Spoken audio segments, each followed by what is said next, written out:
Hey everyone, welcome in to where tonight's conversation is going to be about John F. Kennedy, his new frontier, and a Cold War crisis that almost brought the world to nuclear war. John F. Kennedy, as we saw in the video today, came on the scene and burst into American politics as a young, enthusiastic, brash, articulate, good-looking candidate. And he narrowly snuck by Richard Nixon to win the presidency in 1960. In Kennedy's speech that we watched, he constantly talked about the so-called new frontier.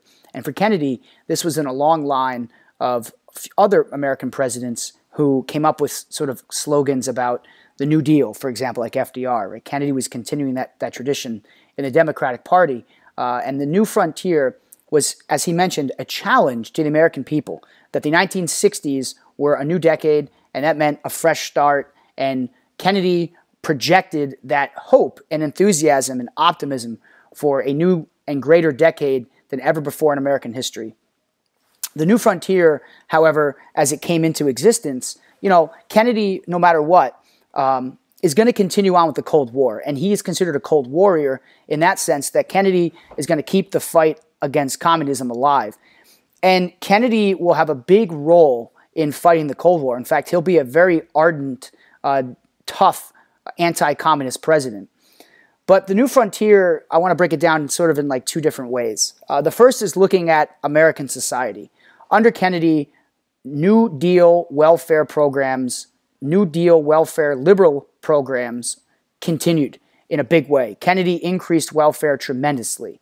And that was a big part of his new frontier. He wanted to continue that theme that FDR had established, and the Democratic Party remained as the party of welfare, the party that continued to push for welfare. And along the same lines, at this time, Kennedy was also on the verge of really being a part of the growing civil rights movement. Now, we start looking at civil rights on Friday and into next week. And so Kennedy is going to be thrust into the civil rights movement in a big way. And that was also considered part of his new frontier.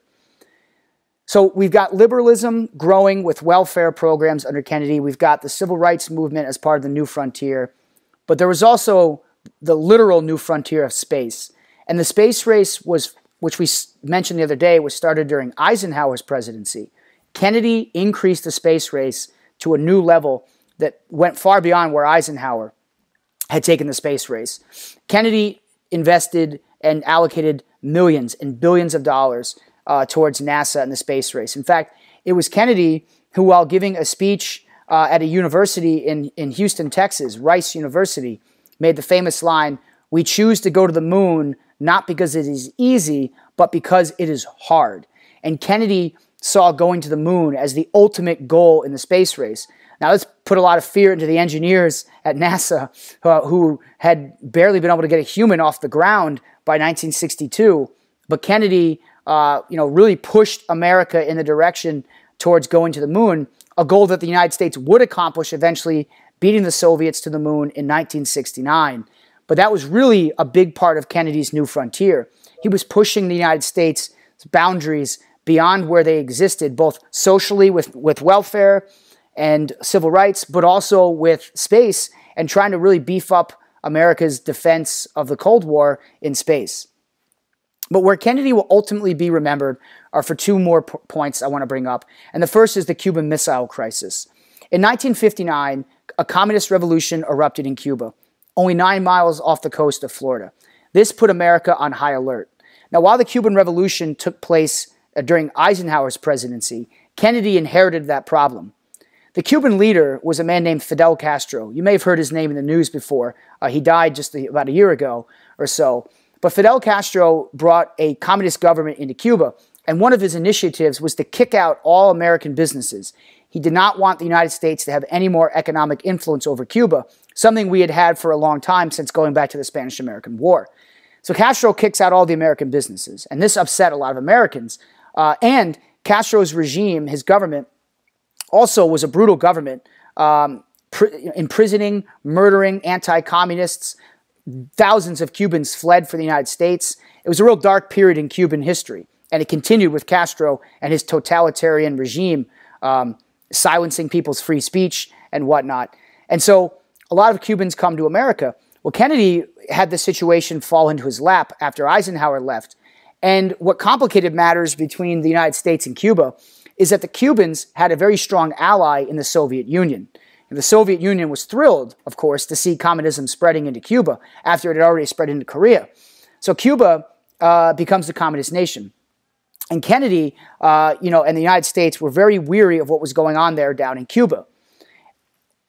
Two events that really stand out in American-Cuban relations. The first was in 1961. Kennedy authorized the CIA, America's CIA, to try to invade Cuba using ex-Cubans that had come to the United States. The CIA trained an army of ex-Cubans. This was actually illegal, highly illegal. They trained an army of ex-Cubans here on American soil. And the plan was for the CIA to drop these ex-Cubans into Cuba, and these ex-Cubans would lead a revolution against Castro. Well, Castro's forces were tipped off. They found out about the invasion, and it led to a slaughter. Castro's men absolutely slaughtered these ex-Cubans, and for the CIA, it was a disaster of epic proportions. And this incident has been known as the Bay of Pigs disaster. And the Bay of Pigs name comes from the area, the waterway, in which the Cubans trained by the CIA tried to invade Cuba. Castro's forces swarmed, they killed, they imprisoned a lot of these ex-Cubans, and the CIA and Kennedy were really embarrassed by this incident. And it really was used in the communist world as evidence that, the communists were achieving some great victory over the United States. Flash forward another year or so after the Bay of Pigs disaster, 1962. In 1962, things got even dicier in Cuba when American CIA planes, reconnaissance planes flying over Cuba, took pictures that indicated that Cuba had nuclear weapon capabilities. Now, the United States knew that the Cubans could not build missile launch pads without some help from the Soviets. And this turned into, in October of 1962, 2 weeks the world held its breath. Because what happened was ultimately Kennedy and the leader of the Soviet Union, a guy named Nikita Khrushchev.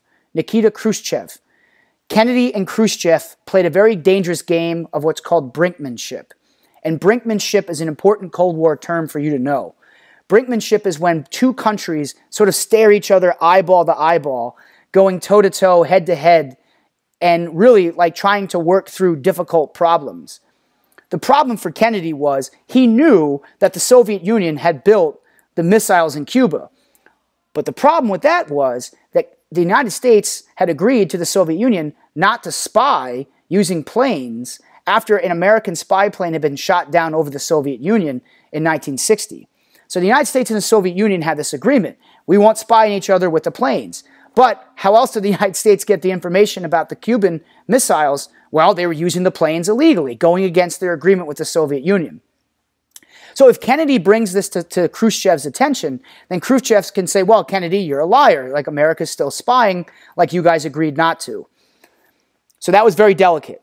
Ultimately, though, the problem remained that the United States knew the Soviets were building missiles in Cuba. And that was a direct violation of the Soviets' agreements with the United States not to build missiles outside the Soviet Union. For 2 weeks, Kennedy and Khrushchev went eyeball to eyeball. They practiced this brinkmanship. And ultimately, this was kind of a game of chicken to see which side would blink first. What Kennedy ultimately did was he sent Navy ships to blockade the island of Cuba. The Navy formed an entire blockade of Cuba. Khrushchev sent his warships towards Cuba, and it looked like the world was bracing for war. But in the end, cooler heads thankfully prevailed, and the Cuban Missile Crisis turned into nothing more than a footnote in history at an important point in which the world came awfully close to nuclear war for the first and hopefully only time ever. Khrushchev backed down. The Soviet Union agreed to remove the missiles from Cuba. The United States backed down. It also agreed to remove missiles that it had placed in Turkey as a form of compromise with the Soviet Union.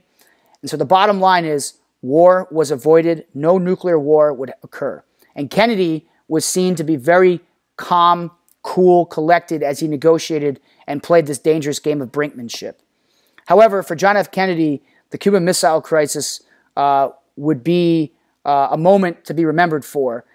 But unfortunately, what he's most probably remembered for is being assassinated in November of 1963. Kennedy, while visiting the city of Dallas, Texas, was shot and killed by a lone gunman, Lee Harvey Oswald. Kennedy died at the hospital hours after being shot in his motorcade. And there's been all sorts of rumors and conspiracies that have fueled endless conversations on the internet, endless conversations around the dinner table about whether Lee Harvey Oswald was Kennedy's only assassin. Nothing has ever come forward to definitively prove otherwise. So what the facts remain of the case is that John F. Kennedy was our last president to ever be shot and killed while in office. And in a lot of ways, Kennedy's assassination perhaps made him more popular, more memorable in a lot of people's minds than anything else that Kennedy did.